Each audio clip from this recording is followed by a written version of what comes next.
Welcome, gamers from around the globe. You've dropped into the best place for Game Pass news. That's right, it's the Game Pass Tracker Show. This is episode 149, recorded live Tuesday, April 16th. I'm Nick Metzger right here. Or, no, wait, what? Huh? I don't know. I messed that up. With the best co-host a guy could ever have, Mr. Sean Abbott. We're going to fill your brains with all this week's bits and bobs of Xbox. Like, there's a new Game Pass drop, and we're going to tell you all about it. Your dashboard is getting webbed. Rest in peace, old rewards app. You're gone. Your Xbox is now on your Christmas tree, and you can buy it even before July. A new Activision Game Pass drop, maybe? Rumor. And finally, does your game size really matter? You better sit down, buckle up, because Game Pass Tracker Show is one crazy ride.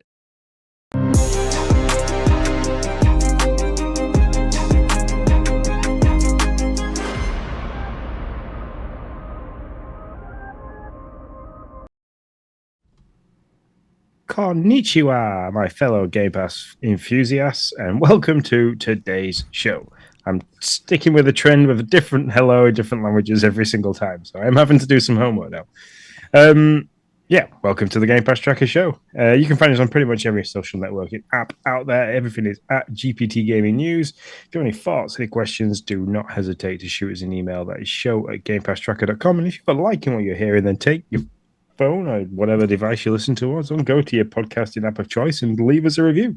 It really does help us grow, helps us reach more fans. And we wouldn't be a Game Pass show without talking about the main dude itself, Xbox Game Pass. If you love Game Pass and you love the show and you want to show your support, head to the link in the description or in the chat and sign up to Game Pass. You'd head over to the xbox.com via that link. Not only will you be supporting us, the Game Pass Tracker Show, but you'll also be signing up to the best gaming subscription going, which is Xbox Game Pass.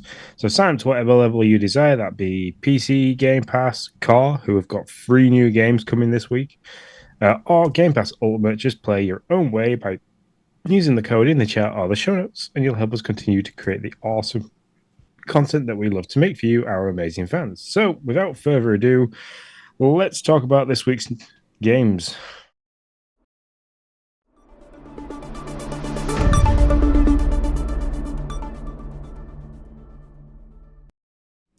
As we've both alluded to, we got new games. New games! There are new games. But first, out.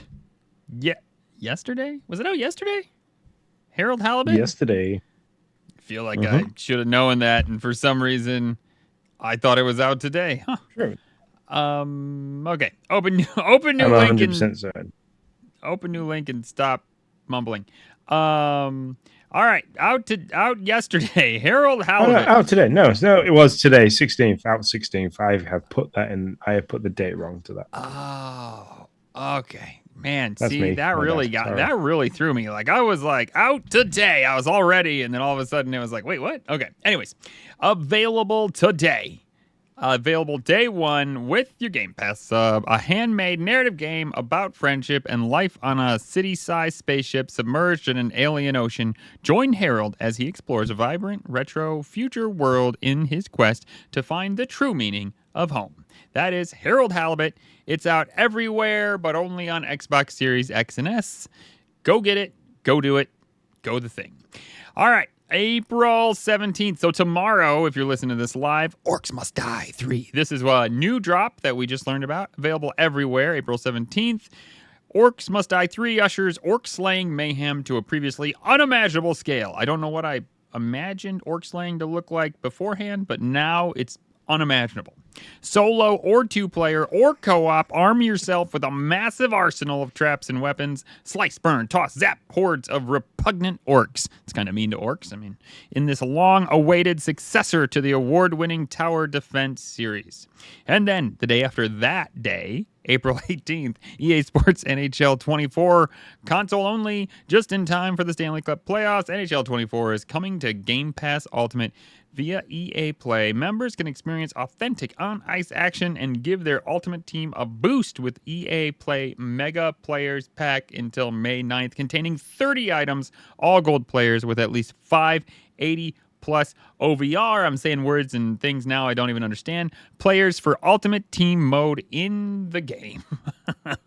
And that is what is out this week. Sean is going to tell us what the hay has been announced for next week. So, first on the list of things that come out next week, it's the long-awaited Iodine Chronicles 100 Heroes, and that's cloud console and PC, and that's all consoles. It doesn't specify if it's X and S, and that's coming out on April 23rd. This is available day one. If you've been following anything, including us, to do with Game Pass, you'll have known this has been on the horizon for a while. So gather your allies for Iodine Chronicle 100 Heroes. This grand JRPG, which stands for, is it Junior role playing game. No, it does Junior not. No, it does. It role-playing does game. not. It does not. I totally led you straight. It's a Japanese role playing game. I'm sorry. It was a. That's a Why dad's. would you? That's a dad's after dark joke. If you know, you know. As one of those, is it? God damn you, Drew and John. Assemble your 6-by team for a cast of over 100 heroes and shape your destiny in this lush, handcrafted, 2.5-dimensional war world, bringing with war, intrigue, and magic. Manage your town of vibrant characters, play delightful minigames, and prepare for an unforgettable narrative of boundless charm. A lot of hype for this as it's been going on since it was showcased last year, I believe. Yeah. Was it? I was trying to find the game that came out with it, like that. Iodine Chronicle Rising. That's the game that I played. That's an action role playing game, not a Japanese role playing game. Yeah. Yeah. So, anyways, that's just that came out last year on Game Pass. Played that. I love action. You enjoyed that as well. I did. Yeah, I did. But I'm not. The JRPG, you get the turn based thing, and then I'm out. I'm out at that point. So. And then on the 25th, so 2 days later, this is another available day one game, is Another Crab's Treasure. And this is coming to everywhere. This is a Souls-like adventure set in a crumbling underwater world. As Krill the hermit crab, you'll need to wear the trash around you as shells to withstand attacks from enemies many times your size. Embark on epic treasure hunt to buy back your repossessed shell and discover the dark secrets behind the polluted ocean. This game looks hilarious. You use all kinds of different items for shells, like crushed cans, plastic bottles. I think at one point you picked up a plastic bucket that you'd use at the seaside for a bucket and spade. So yeah. And then April 26th, 3 days later, another available on day one with Game Pass, Manor Lords game previews. This is a game preview that's coming out. It's coming to PC only. Manor Lords is a medieval strategy game featuring in-depth city building, large-scale tactical battles, and complex economic and social simulations. Rule your lands as a medieval lord. The season pass. The seasons pass. I thought, we've spent that many times talking about season passes. I felt like it was like they were already introducing a season pass in game preview. Sounds about right. But the seasons, as in summer, winter, spring, autumn, pass, and the weather changes, and the cities rise and fall. So I've not heard much about this, not seen much about this. This is one of those that when they do the placard of games every few weeks, we get surprise drops, and this was one of them. We knew about it. We didn't know a date. I don't know if we knew a date. I'm not going to say that. But we saw something about it. I don't know. At one of those showcases. At one of the previous showcases, we saw something. Oh, okay.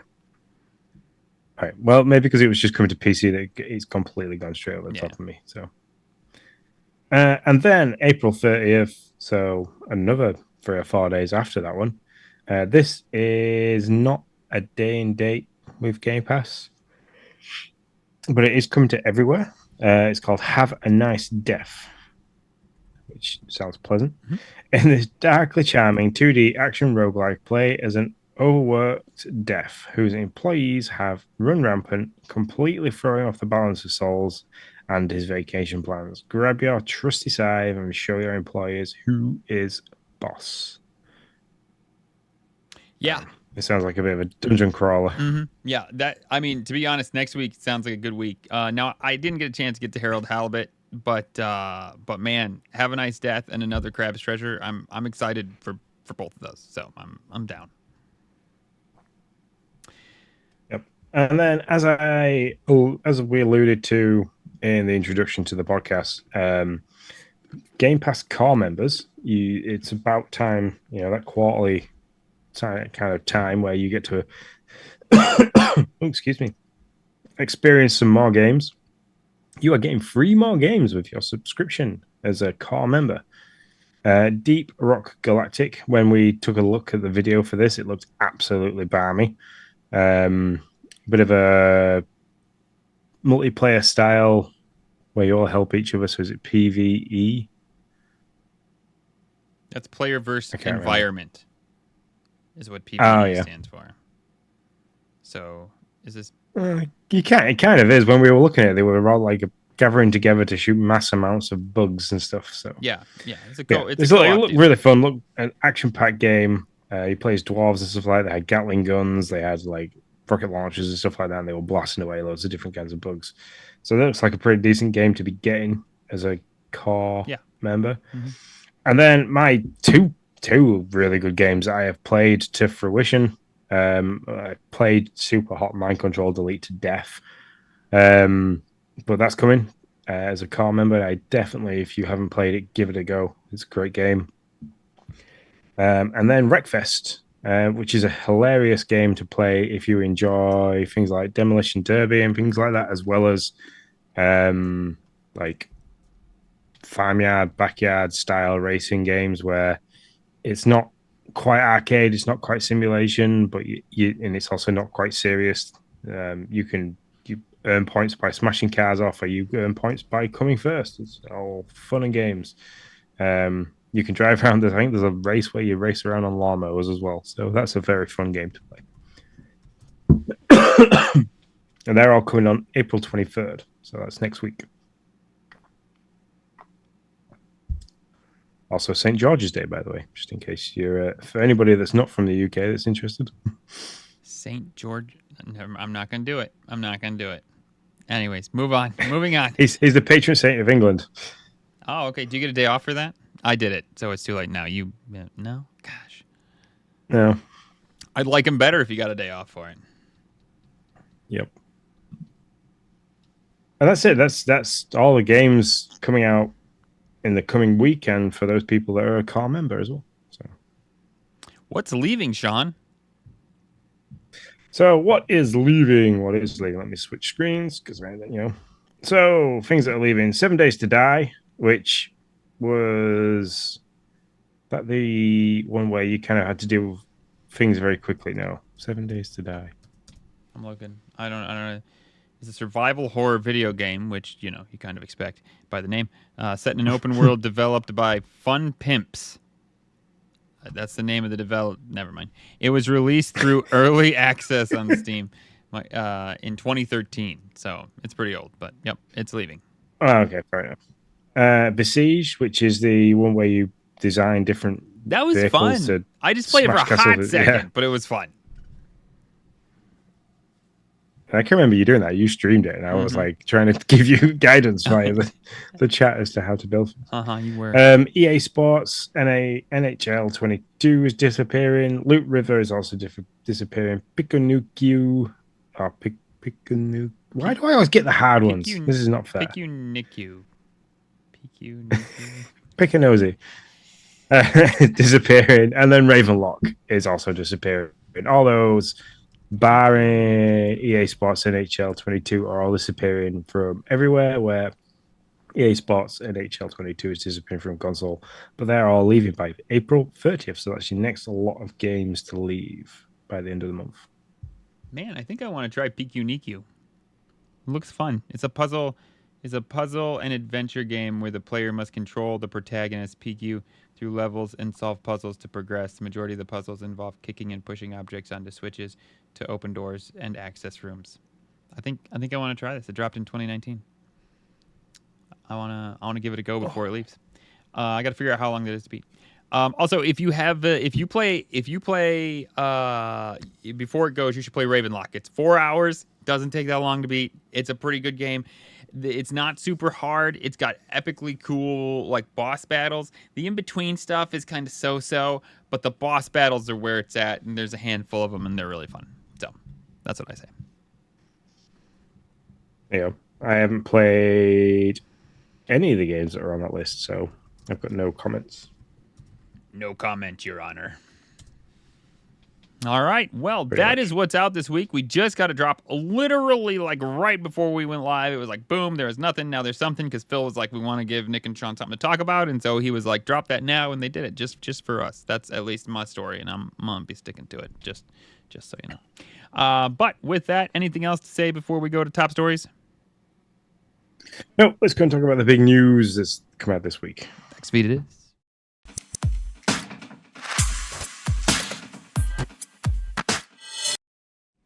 Top stories. We got five top stories. Top story number one, Microsoft is bringing its Xbox dashboard to the web with party chat and more.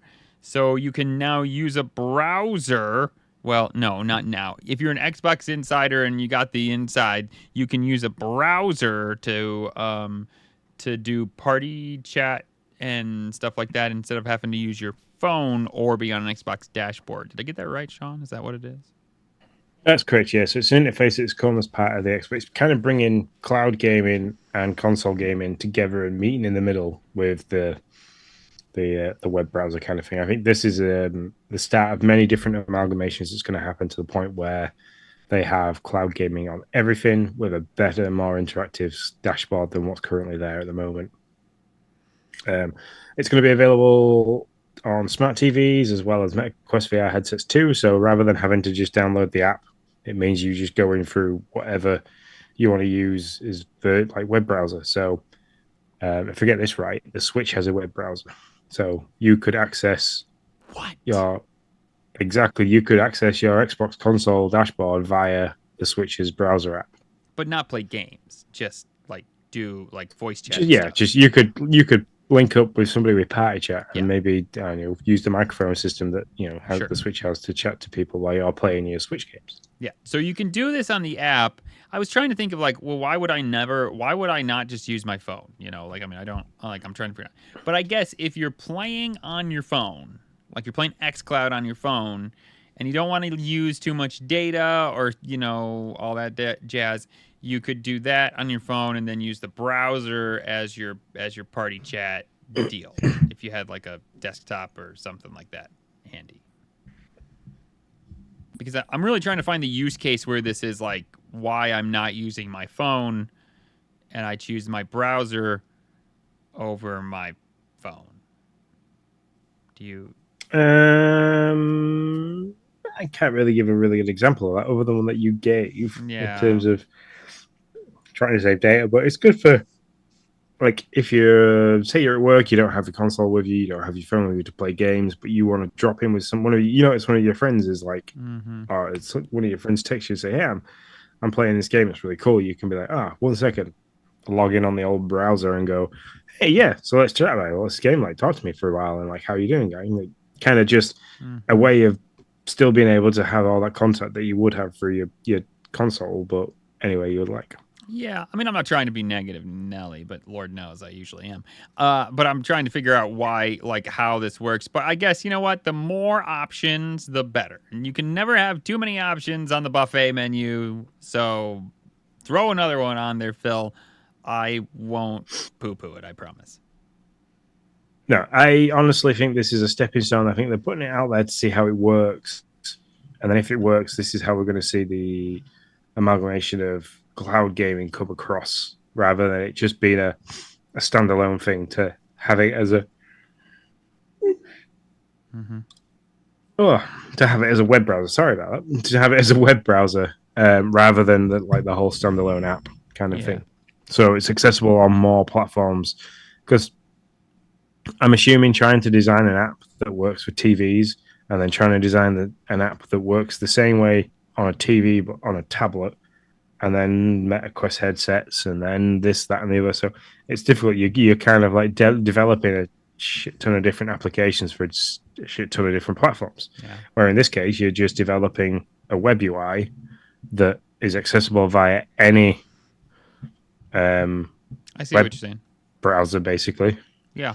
So you only have to design one thing that works across many platforms. So it's business sense as well as like time and effort. Yeah, I didn't think about it that way. I could see that for sure. That makes a lot of sense.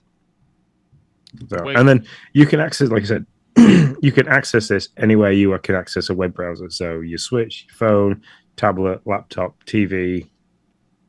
Christ, if you've got a web browser in your car, I'm pretty sure Teslas have a web browser.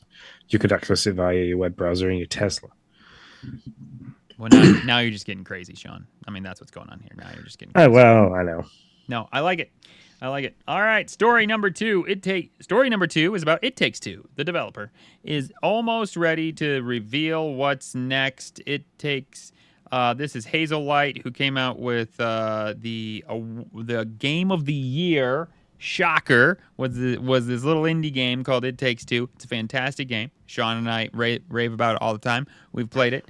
They also, before It Takes Two, they had a Tale of Two Sons. Is that the prison game? That's not the prison game. No, No. that was What's the prison game that they did? something else. A Way Out, 2018. A Way Out, yeah. Yeah, okay. Which Sean and I also played and did like. Sean and I are great at playing It Takes Two games. One day we're gonna beat an It Takes Two game, and that's gonna be a fantastic time in the world. We'll I'll tell you, if you want to have an interesting experience with It Takes Two, play it with Becca.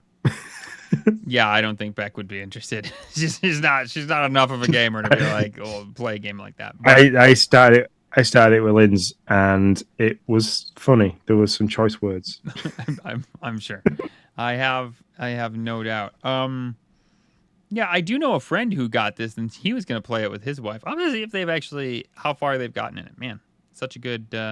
Soon as Lindsay learned that she could hit me on the head and drive me into the ground with a hammer, she spent at least 10 minutes chasing me around, hitting me with a hammer. So. And I thought it was just 5-year-olds that did that. Huh, that's good to know. Okay. But no, this is. I'm excited for this because every time they drop a game, it is an absolute banger. So, Seems to be. like, A Tale of Two Sons was good. I didn't play a lot of it, but I had a dabble with it. The prison game was really good. Obviously, It Takes Two was huge because it won Game of the Year. Mm-hmm. So. Yeah, and so just so you're wondering where this rumor's coming from, Hazelight Studios says, sure, we got new, real good stuff cooking that we'll talk more about later this year. But right now, we want to take you down a trip to memory lane, and they talk about the games that they have out, the games we just talked about. So apparently we will find out what Hazelight has in store for us later this year. Really excited about that. So that's that story. Can't wait. I mean, yeah. What do you think it is that they could be making though? Because if we go across like their catalog of games, it's very varied. Obviously, there are always two-player kind of like puzzly style games, but they vary so much. Especially It Takes Two. That was absolutely bonkers. Mm-hmm. So yeah, no, I don't disagree with that. It's probably going to be. I can't imagine. We talked about this. He had a conversation. That's what I'm trying. That's why I'm like stuttering over my words. But we did have a conversation about this a while ago, like 6 or 8 months ago, about what they were doing, and I was trying to remember if he like was leaning into 2-player or not. But I would be surprised if they left their baby, which is 2-player games. I would think they'll be doing something 2-player in some random scenario that I could never ever possibly guess. So, yeah.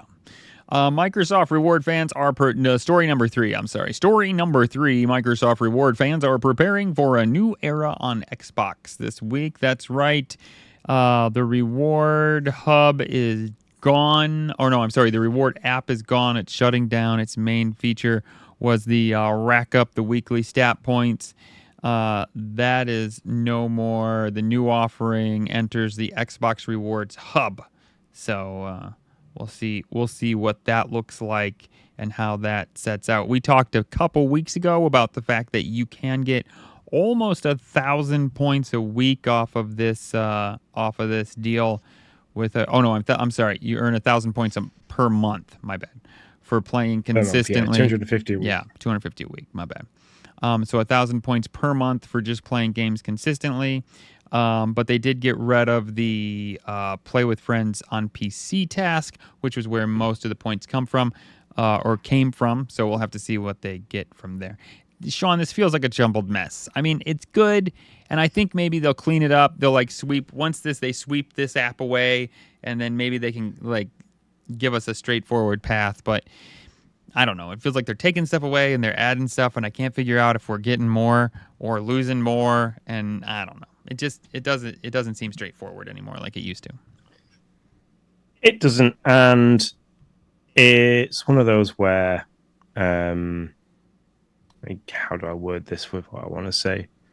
It's a typical Xbox way of running things. So, like we see with the cloud gaming and the web-based UI, it's they kind of like they roll something out and then they're like, we can update that and we can change it. So let's make these changes. And while that's happening, let's develop something else which does exactly the same thing, and then we'll drop the something else that does the same thing of that, and then we'll make it as confusing as possible until we're happy with that and we made all the changes that we need, and then we'll get rid of this. So it's a typical Xbox way of them working their auxiliaries. Mm-hmm. So the main stuff, like the dashboard and things like that, when they make changes to that, they do it in a really positive way. But when it comes to the side projects, like different like web-based stuff and the cloud gaming kind of thing, where they're trying to make things work, but they're not 100% certain in the direction they want to go in with it, it always ends up looking a little bit messy. But when they get there, it is usually pretty on point. So ride the wave, ride the roller coaster, and hopefully come out the other end reaping all the benefits. Yep. Yeah, no, I don't disagree. So have to see what that ends up looking like and where that takes us. Story number 4. Hallmark musical Xbox ornament sounds like a must buy. That's right. You can get the OG Xbox hanging on your tree and it will play music for you. Yes, it is only April, but damn it, it looks cool, and we're going to talk about it right now. So, for $23, when does this go on sale? Oh, Christmas in July. I said it wouldn't be in July. It is. Sorry. It will be available from July 13th this year. So Christmas in July, baby. You'll get this ornament. It lights up and plays familiar console startup sounds and theme music of the iconic video game. I would love one of these on the Christmas tree. That'd be awesome. Oh, which is Halo Combat Evolved. I'm sorry. I didn't read that part. My bad. So, yeah, I mean, I imagine I'll probably get one of these. So maybe it'd be a Christmas present for I'm just looking down now. I'm just looking now, and there's they do a Sega Dreamcast one as well. Yeah. Yeah. When did that come out? Here, I'll squirrel all over the place. I'll do that. That's fine.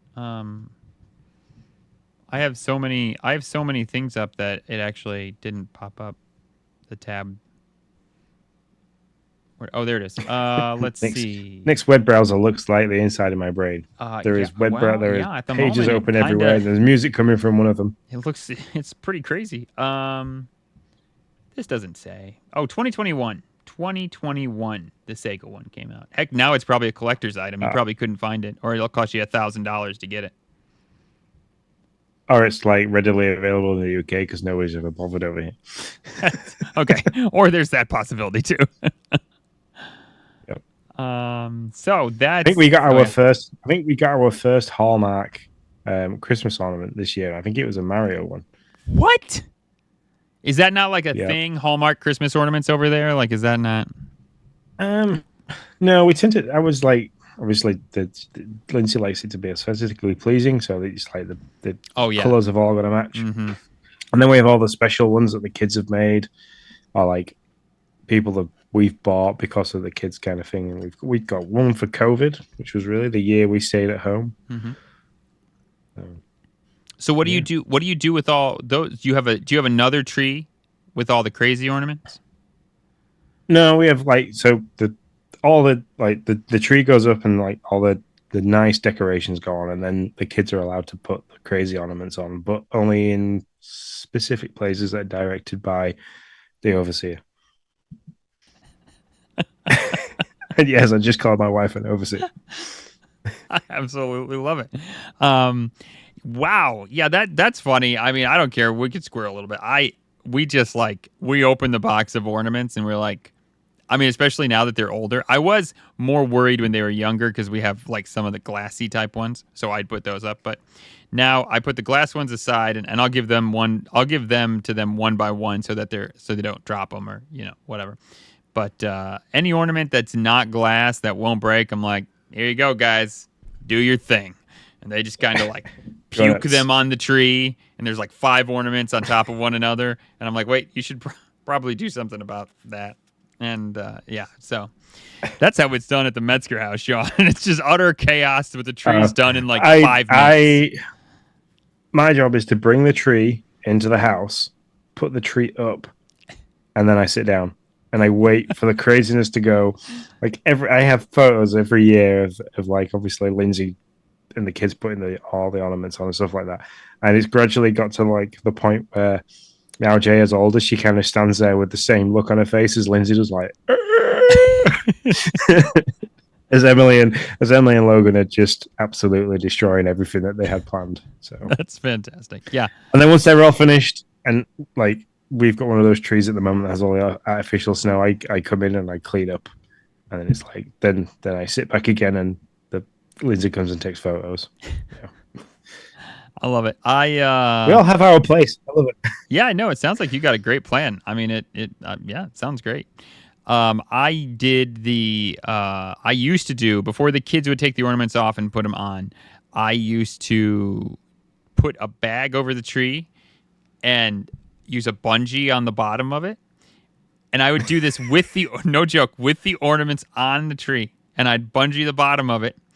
And I would carefully try to, and it was pretty funny, try to carry the tree downstairs without dropping any ornaments. I was like the Grinch that stole Christmas. So that, because neither me nor my wife have any inclination to decorate a damn tree. So that's what we would do. And yeah, but now that the kids, they love to do it, and it's more fun with having them help us, now we do take the ornaments off. So there you go. Anyway, that's your Hallmark special for this episode. Yeah, do you guys have? So, are the women in the UK like enamored? Is there Hallmark movies like every 5 minutes at Christmas?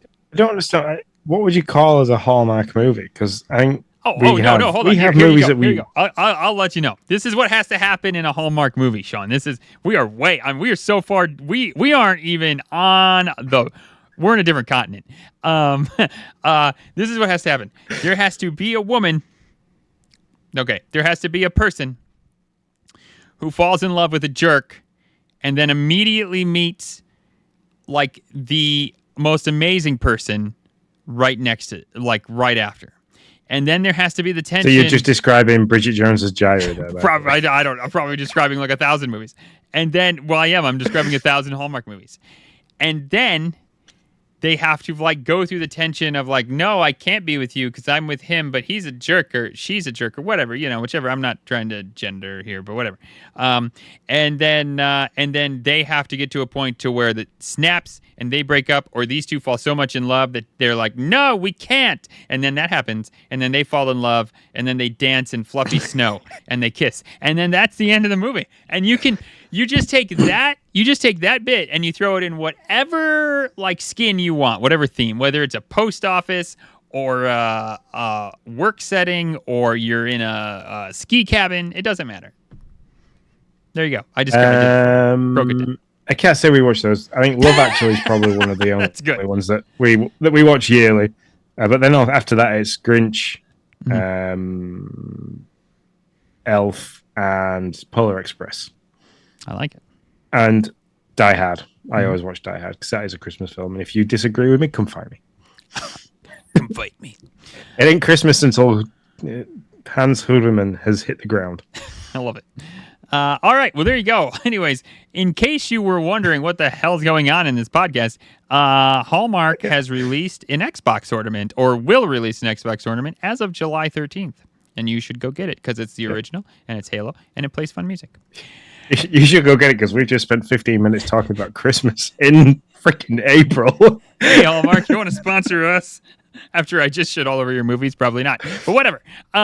Story number 5. Xbox Game Pass seems to be preparing for the next Activision Blizzard drop, and it just might be Spyro. This is a rumor. This is not legit. It's not verified in any way. The rumor comes from the fact that it's been spotted that Spyro has been added to the Microsoft PC store, so they assume Microsoft is gearing up for Spyro to be a Game Pass drop that can go everywhere. Obviously, if that happens, it's not happening until May because we know our April games now. Not that they haven't every once in a while been like, hey, here's a surprise extra one that we didn't tell you about in the schwack load of games we just released. But that's not often, and I don't think they do that with this one. But who knows? No, I'd be super excited if because this is the reignited trilogy, so it's all 3 of the original games. I'd be happy if this came. Super happy. It'd give me something. I could point Logan in the direction of playing this. So I think he'd enjoy Spyro. Yeah, I cannot agree anymore. I have never played Spyro. I would gladly pick it up and try it out, and it would be a good time. I think I'd give it a good go. So for sure. Yeah. Do you think it would see? We're dropping a big title like Spyro. So we had Diablo 4, and I'm assuming that will have brought some more numbers to the service. Do you see every time they drop another Activision title that it's going to foresee an increase in people coming to the Game Pass service? Or do you think people are just waiting for that one big one, Call of Duty, to kind of come? No, I mean, I don't know Spyro's fan base.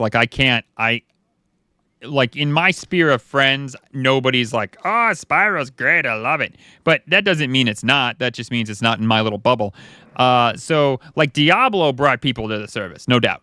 I don't know if Spyro will. Call of Duty will bring a crud ton of people to the service for sure.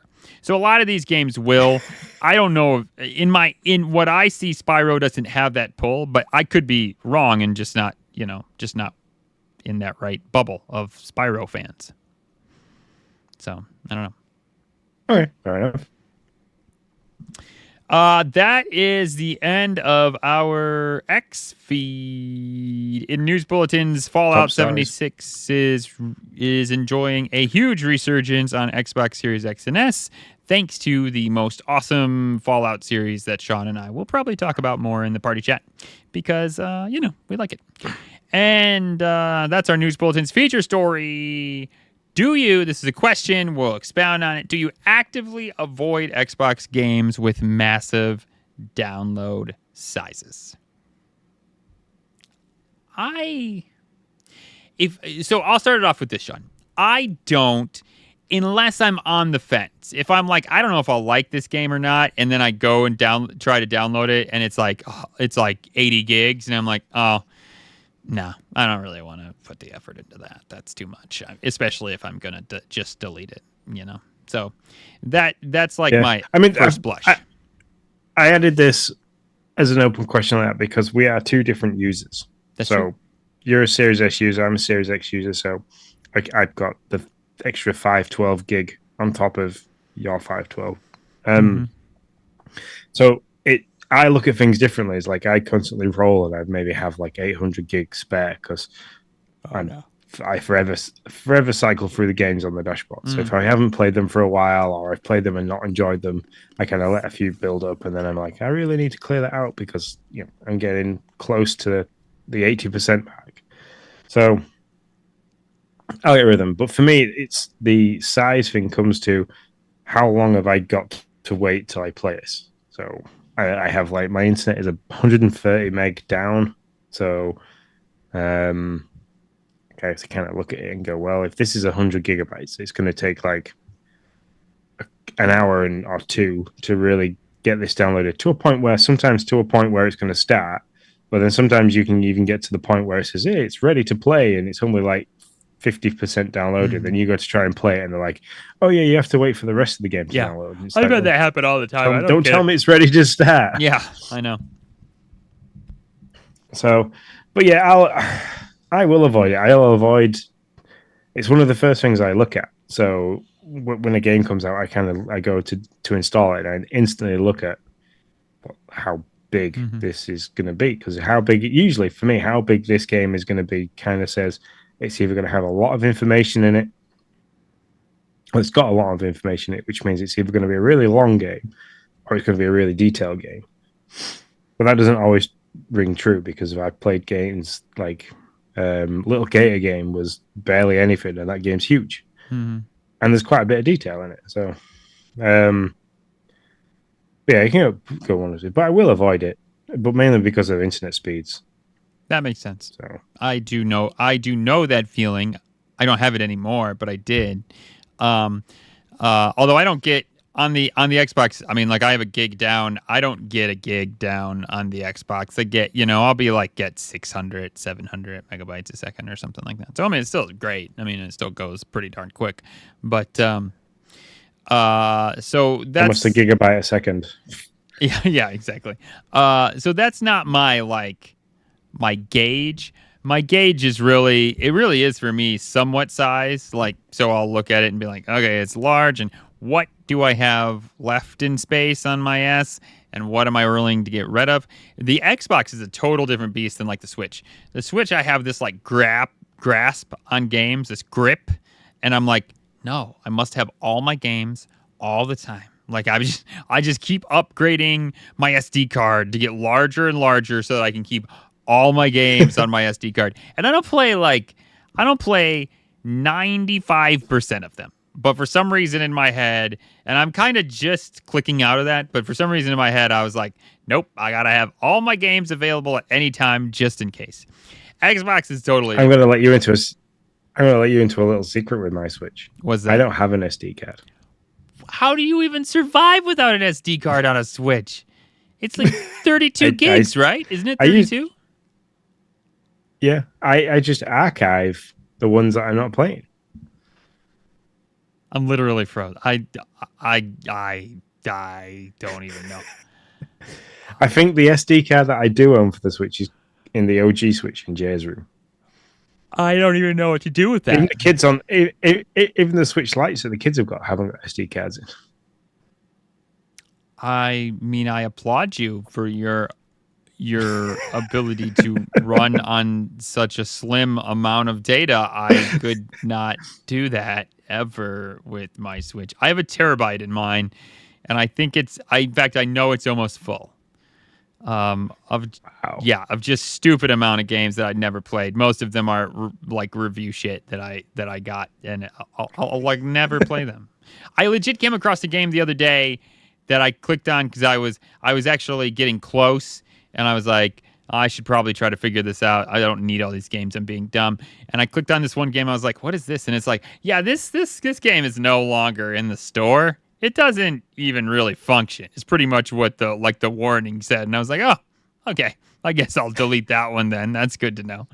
So, yeah. It's really interesting that's already got to that point with the Switch where there's some games that aren't in the store anymore. Yeah, well, that one was. I don't know what happened to it, but yeah, it's very interesting. Whereas in the Xbox, I'm like, yeah, whatever, trash that. I'll make room for this. Especially like if I really Diablo, I wanted to give that a go. So that was the last time I trashed a few things just to be able to play Diablo. And sometimes I get a little sad because I'm like, oh, I really thought I was going to finish that game. And then I just trash it knowing that it's not going to happen. So there you go. I have games on there that I've started that I want to finish that I won't get rid of. So It Takes Two is one of them. That's just kind of sat there going, come on, you can come play me one day. And I'm like, no. Actually, I think It Takes Two is one of the one I trashed for Diablo. I finally gave up on it. I was like, Sean and I are never going to play this game again. So I just trashed it. Hey, look, we're two busy guys, so we do well to make time to sit down and do this every week. It's true. So. It's 100% true. Yeah, but yeah, that's my. I do one of the other things that doesn't really go along with like how you feel about a game or like do you actively avoid them, but I've been like my son, and this comes from me. It's my bad. Because I'll look at the size of a game like you're saying and be like, oh, that game must not be very big. Because or there must not be much to it or whatever, say something like that because it's not very big. And so like my son has heard me say that enough where he's like, he'll look at the game and he'll be like, Dad, that downloaded really quick. It's probably not very good. And I'm like, well, wait, no, that doesn't mean it's not very good. It just means that maybe it's like a smaller game, or they're you know, the I don't know, the arts. I don't know what it, but like the idea that just because there's not a lot of like data in the game doesn't hold any candle to like how good it will be. And so, and I feel like that sometimes that sometimes gets passed along, and it probably need to get rid of that mentality. Yeah, because I mean, there's some fantastic indie games that have come out recently that aren't huge, but are a lot of fun to play. Yeah, so, like Botany Manor, which I'll talk about in a little bit. Well, I think that's kind of a really good segue to say that I don't have much else to say in the feature story. It was more of a quick talking point because there wasn't really much to make a feature story out of, and we hit the Hallmark stuff so hard. So, all right. Well, then on to the dashboard.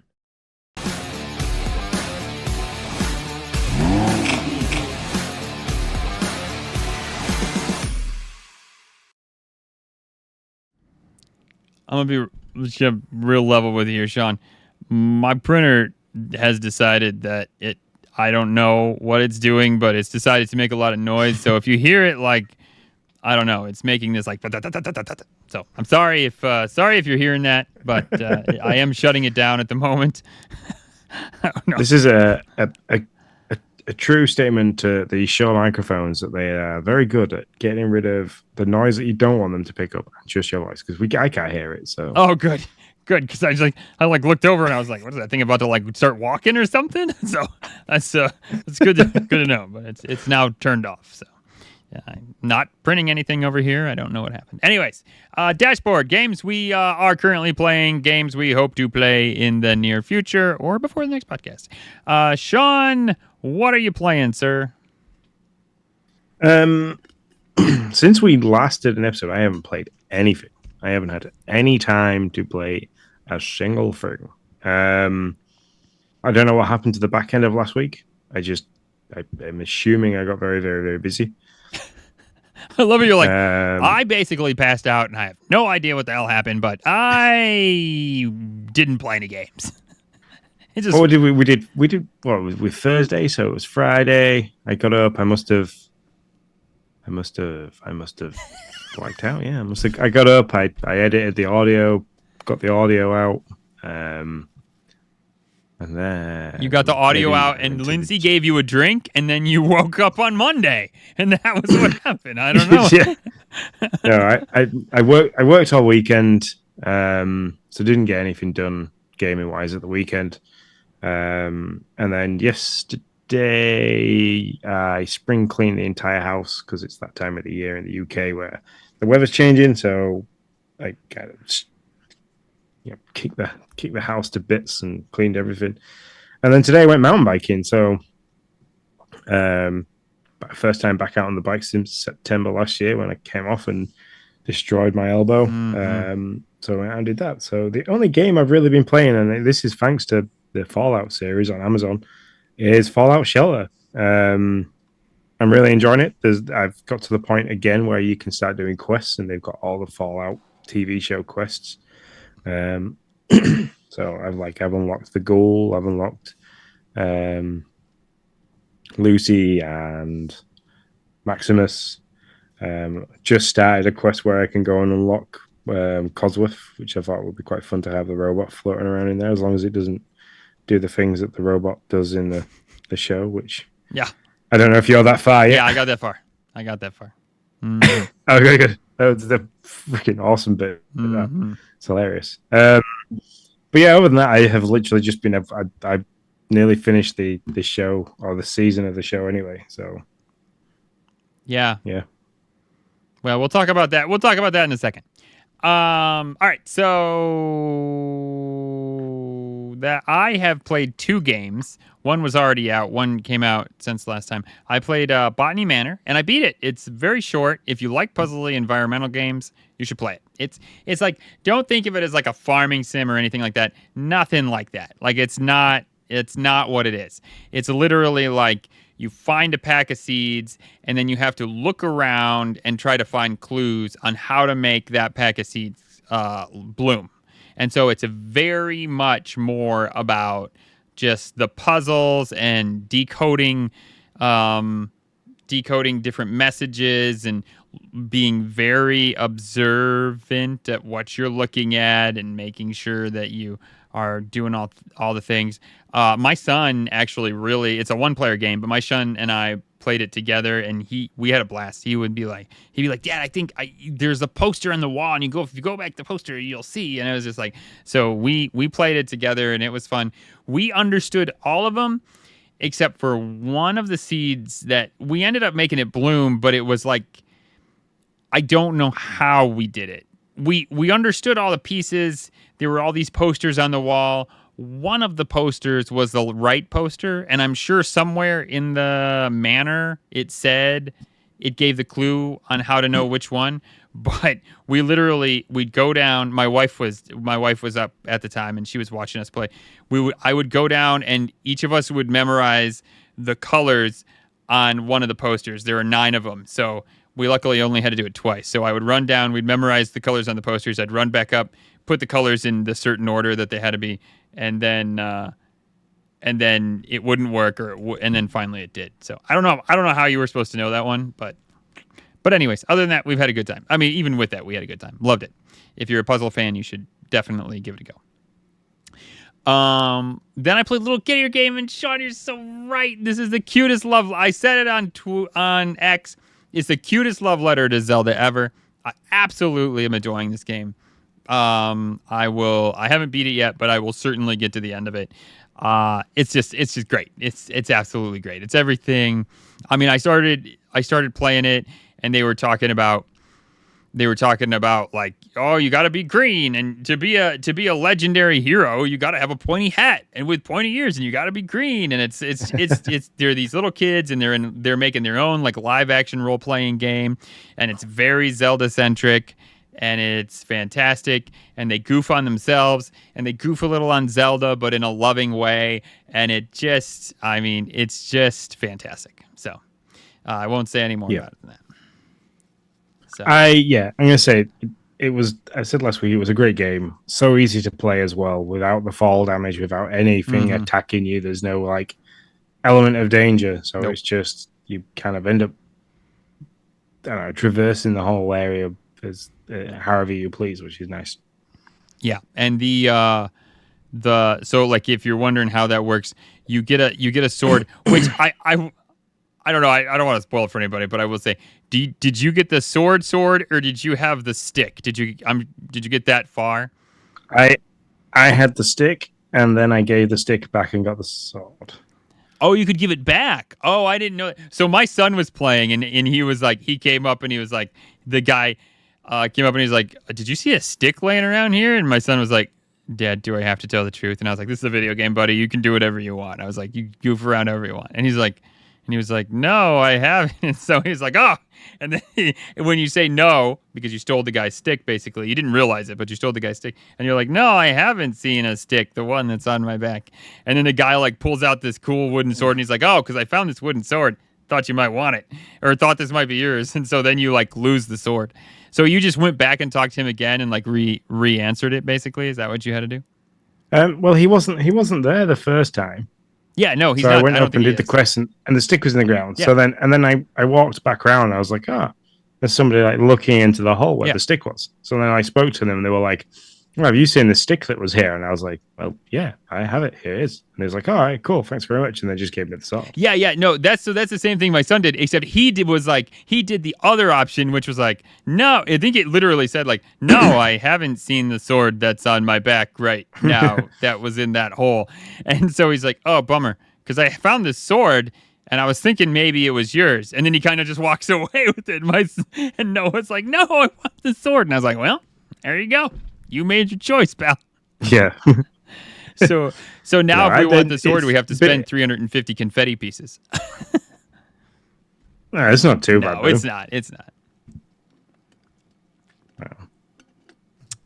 No, that's it. I mean, I've got, if you want to go in terms of games, I've got lined up Fallout 76. I have that lined up. It's downloaded. I just need to find some time to play it. So, which might be tomorrow morning, which is completely weather dependent because I've got the set days off to try and get the garden sorted and tidied up because the dog's enjoying being out there more. So it'd be nice to be out there and kind of enjoy it with him. But it currently resembles some kind of Amazon rainforest. So Nice. it needs some attending. But if it's raining in the morning, obviously can't do that because the lawnmowers don't like to work in the rain. So I'll probably try and start a little bit of Fallout 76 tomorrow. Other than that, I don't really have anything lined up. I'm trying to be a little bit more active and outdoor while the weather's changed nice. Yeah. But I'd probably like to give another Crab's Treasure a go and have a nice death. Will probably be the other two unless Fallout 76 really does sucker me in. That's fun. Because I too am those two games. Plus I do want to give Harold Halibut a shot. For sure. That game looks interesting. I don't know if it'll be my cup of tea, but it certainly looks interesting. So I will let you know more about that. Yep. So you're going to get to find out if what is your dog's name? I forget. Rex. I want to say Rox, but I knew that was wrong. You're going to find out if Rex. Do you plant vegetables in your garden? No. Oh, okay. No. It just the grass is. The grass has never ever really been great in my garden. I've spent lots of time and money and effort on trying to get it to grow right, and I've kind of given up this year in terms of it ain't happening. So I'm literally gonna cut it to the bare minimum. I'm gonna absolutely destroy it. Is my idea, and then I'm gonna. My father-in-law has a really cool scarifying tool, so I'm gonna use that and try and pull all the moss out of it, and then I'm gonna try and level it with some sand, so then at least it hasn't got loads of divots. Chuck a load of seed and stuff down, and hope that the grass takes, and we have a nice green lawn for at least middle of summer. If that doesn't work, next year it will be ripping it all out and putting fake stuff down. Oh, nice. Okay. Oh, okay. So I thought you were growing like a garden, like a vegetable-y garden. No, just I'll. Tomorrow I'll take a picture and send a picture to you of what it currently looks like, but it's not pretty. Gotcha. I was gonna say because we had a dog when I was a kid that would rip out onions. So that's what I was gonna say. We planted a garden, and there, like, my mom would always plant a couple rows of onions, and as they grew, he would rip them out of the ground and eat them, and so it was pretty fantastic.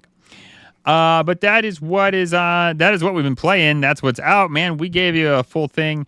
Sean, are we going to go into party chat and talk about anything? What are we doing here?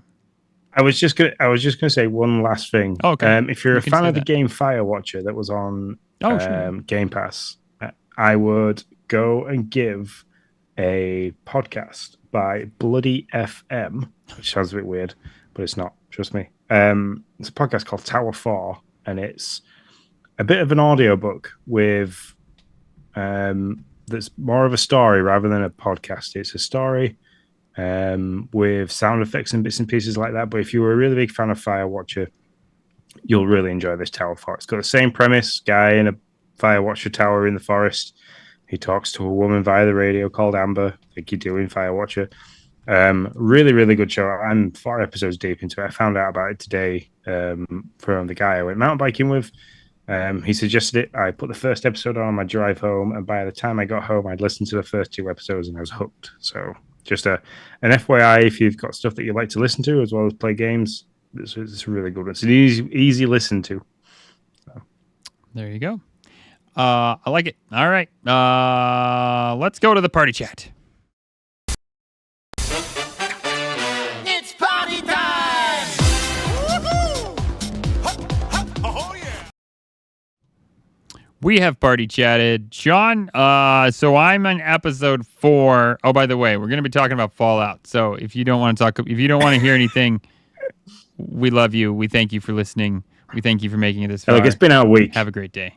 So at this point, you can binge it in a day. So if it's been out a week, you should be at least at this point by now. Well, that's not, I mean, some people might not be their like main thing that they care about at the moment or something like that. Or maybe they're waiting for a spouse or, if I thought Becca loved this, I wouldn't have watched any of it yet, actually, because we're watching the other show, Resident Alien, that is people, and that's a really funny show too, by the way.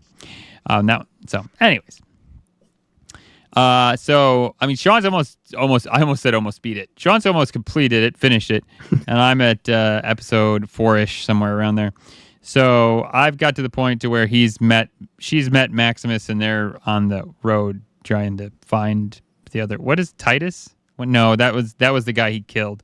No, yeah, I can't remember the other squire's name. Yeah, it doesn't seem to stick in my head. Yeah, the other squire. So. I have been still very much loving it. I don't know if I'm as high as it was a week ago. That's not downing the show at all. I'm not sure, and I'm not sure why either. So I'm not downing it at all. But I still very much love it. I'd say you're only just entering into the realm of the darkness of Vault-Tec and the action that then pursues Maximus and Lucy being together. Okay. So, all right. But I think it's awesome. I've just finished. I've just watched the section of the episode where the red rocket from Fallout 4, like that backdrop is there, and they absolutely killed it in terms of like matching what it looks like aesthetically and stuff like that. But yeah, there's been a couple of things in it that have annoyed me, like in the original section for the Brotherhood of Steel, where the squire kind of says, "Oh, is that the the T60?" Where if you want to go for the full law, the T60 is what all the Brotherhood of Steel used. They never used the T45s, but that is just deep law. Yeah. Well, so that's funny because that was going to be a question I asked you is how well are they sticking to? I mean, obviously it's a different story. I'm not talking about the story, but like the lore of Fallout, like and I mean I know about the rad packs and the stem packs, so they're using those in ways that it seems like they should be. But like, is there anything that's out of place, or does it mostly seem like they're following?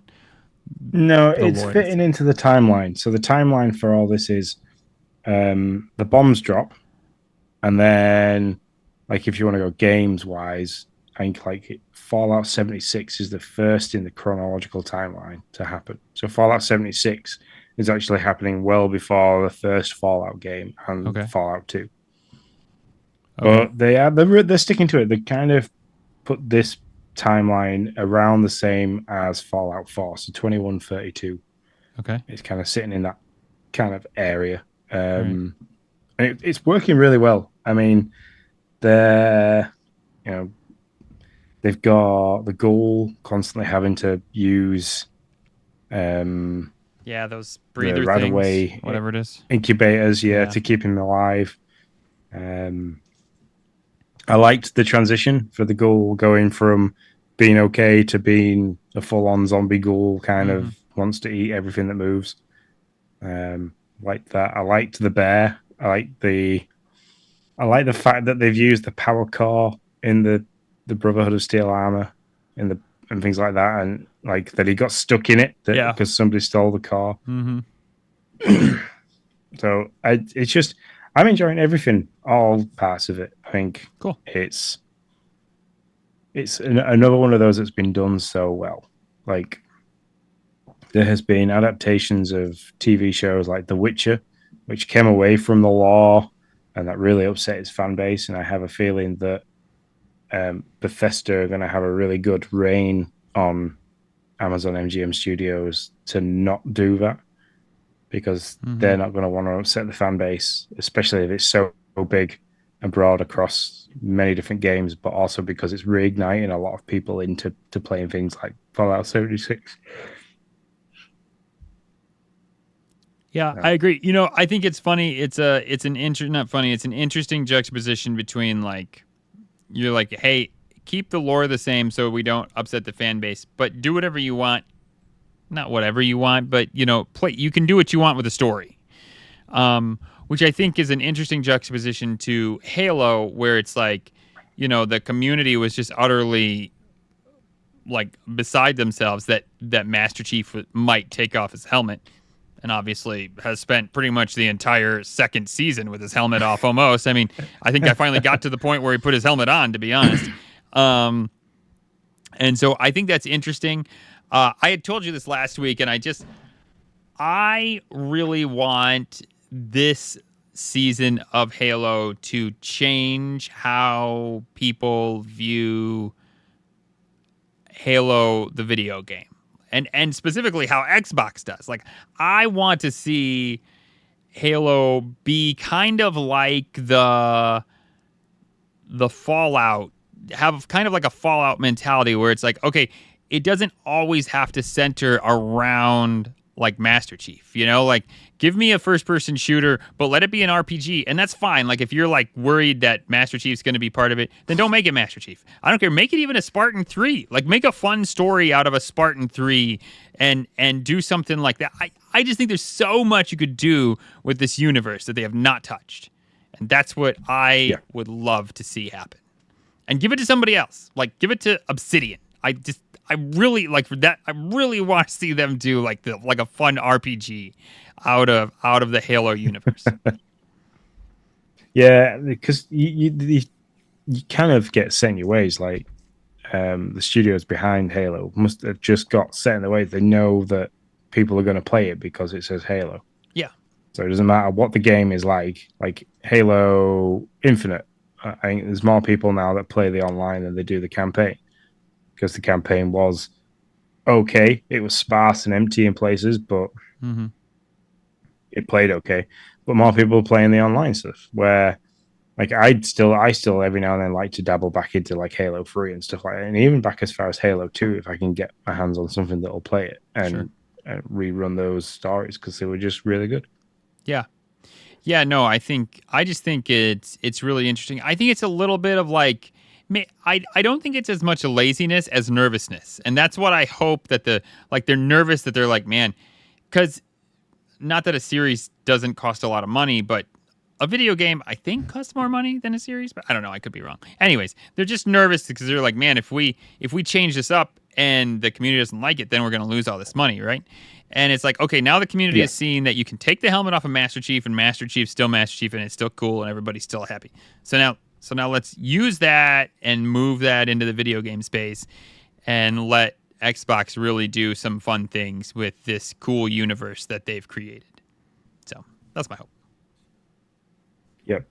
And going now, looping back to Fallout is I don't know what they're gonna do in terms of once this season's finished, because they're looking at Vault 31, Vault 32, Vault 33, and another Vault, which I don't think you've got to yet. No, I only know about these three.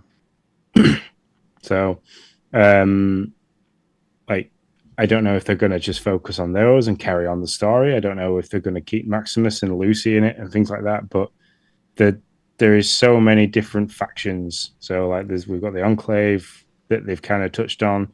Got the Brotherhood of Steel in there. There's the Railroad, the Children of Atom, the science one that I can't remember the name of now, which is gone. But there's like a Scientology kind of one where they all believe in lasers and becoming cyborgs and stuff like that. Yeah. So there's so many different factions that they can bring into it that I have a feeling that we're going to see Fallout for like 4 or 5 seasons. Easy 4 or 5 seasons. Yeah, I think it's very interesting. I think it'll be I think they could do whatever they wanted. As long as they keep up the quality of what they're doing, I would have no qualms if the season 2 starts and Lucy's there. I'd have no qualms if it's Vault 112, 113, and 114. And it's a whole new story, and it's I'd be fine with that. Like I just think they or even overlap them. Yeah. So start with a completely different Vault and then merge merge that into the other stories. Yeah. Just have them all crossing over. Yeah, it's completely endless with that universe what they could do. And I think it's really cool. So, and we know that there's season 2. It was already approved before season 1 actually even came out. So season 2's on its way. Or maybe not on its way, but it will be it will be at some point. Yeah. I'm kind of hoping that because they've announced it, that it was already in the making. Yeah, that would be pretty sweet. So yeah, I am super excited. Probably have Fallout and Halo finished by the end of by the time we podcast next, and hopefully I'll have some new games to talk about. So there you go. Yeah. Is it not making you want to try Fallout 4 again? It is a little, Sean. I have thought about downloading it. For anybody who doesn't know, who's listening, I tried Fallout. I think Sean talked about this, but I tried Fallout 4. I got a Codsworth bug, and I just literally couldn't move forward. I would have had to start the game all over, and not that I was that far, really, but I just didn't want to do it. So I was like, I'm done. It's a sour taste in my mouth. So, but yeah, it is a bit. But then I'm also kind of like, well, maybe I just jump into Fallout 76 with you. But yeah, it's got me on the bug to do something Fallout-y. So I'll probably be downloading something. How much time I put into it, I wouldn't have any idea. But I'm kind of like, well, maybe I am between the two. I'm either Fallout 4 or I jump into Fallout 76 and see what that's all about with you. So we'll see. Cool. Well, I think that's a wrap. That is a wrap. This week's show, I think. Because my yawning's getting a hell of a lot worse. Yeah, I gotcha. And it's Take us out, sir. Very, very long day. So, yeah, everybody, thank you very much for listening and tolerating the fact that we keep talking about Fallout and little spoilers every now and then. We try and keep them to a bare minimum at the end of the podcast. So if anybody that is listening can listen to the whole of the show before we can't ruin it for you at the end. If you want to get in touch and shout at me for this, you can do. That is Sean_Abbott on X. And if you want to challenge Nick and ask him which game he's going and for, which way he's playing, you can do. That's he's at Nick Tendo. That's 10DOH at the end. If you want to keep up to date with all the gaming news around Game Pass, you can do by following the @GPT Gaming News account on X. We do a fantastic job of keeping you updated daily with images, videos, and links to different news articles for all the happenings of Game Pass and Xbox. And that is it. That is everything. Thank you very much for listening yet again. And until next time, guys, we'll see you later. See you later, guys.